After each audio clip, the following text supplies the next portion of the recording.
ज़्यादा पूजा पाठ करने वाले लोग दुखी क्यों रहते हैं? बहुत बार ऐसा देखने को मिलता है जो लोग ज़्यादा भगवान की पूजा पाठ करते हैं वहीं सबसे ज़्यादा दुखी होते हैं। जबकि कोई नास्तिक भगवान को नहीं मानता, कभी पूजा पाठ नहीं करता है, कभी संतों का संग नहीं करता, वह सबसे ज़्यादा सुखी जीवन जीता है। यह सब चीज़ देखकर कभी कभी लगता है कि भगवान ही गलत है, भगवान का न्याय ही गलत है।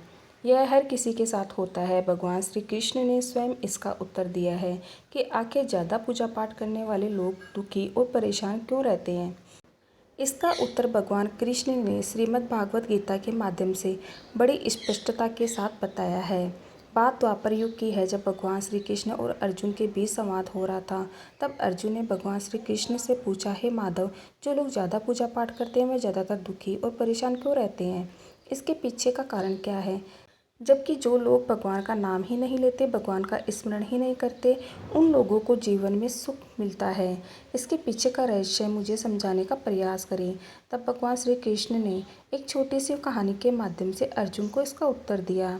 एक गुरु के दो शिष्य थे, दोनों ही पढ़े लिखे और विद्वान थे। दोनों में सिर्फ फर्क इतना था कि एक भगवान को मानने वाला था और दूसरा भगवान को ना मानने वाला था। एक ऐसा था जहाँ पर भगवान की कथा होती थी, जहाँ सत्संग होता था, जहाँ भजन होता था, वहाँ दौड़ा चला जाता था। दूसरा शिष्य इन सब चीज़ों से काफ़ी दूर रहता। वह शराब पिया करता था। सारी बुरी आदतें दूसरे शिष्य में थी।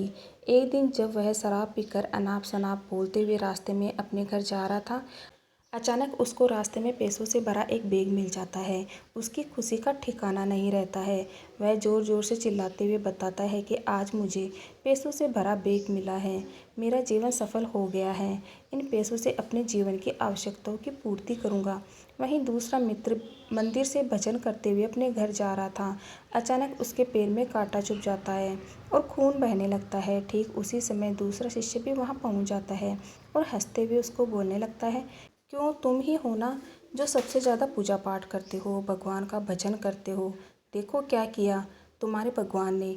मैं मंदिर नहीं गया, मैंने कोई अच्छा काम नहीं किया, मेरे घर में भगवान का मंदिर भी नहीं है, मैंने कभी भगवान की कथा भी नहीं कराई, भगवान के सामने कभी माथा नहीं टेका, फिर भी मैं कितना संपन्न हूँ, अमीर हूँ, मेरे पास पैसों की कमी नहीं है, सबसे ज़्यादा सुखी जीवन में जी रहा हूँ।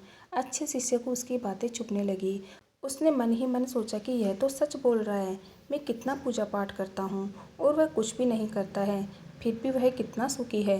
इतना सोचते हुए वह अपने गुरु के पास जाता है और यही प्रश्न करता है। गुरुजी मुस्कुराते हुए बोलते हैं, भगवान जो करते हैं अच्छे के लिए करते हैं, जिसकी जैसी योग्यता होती है उसको उसी के अनुसार फल देते हैं। भगवान ने पैर में ही कांटा क्यों चुभाया और उसको पैसों से भरी बैग क्यों मिली? सुनो, तुमने पिछले जन्म में बहुत पाप किया था, इसलिए तुम्हारी आज मौत होने वाली थी।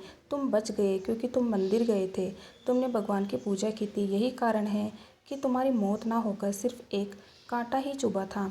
अब तुम्हारे मित्र की बात करते हैं। वह पूर्व जन्म में एक संत महापुरुष था, इसलिए उसकी जीवनी बदलने वाली थी।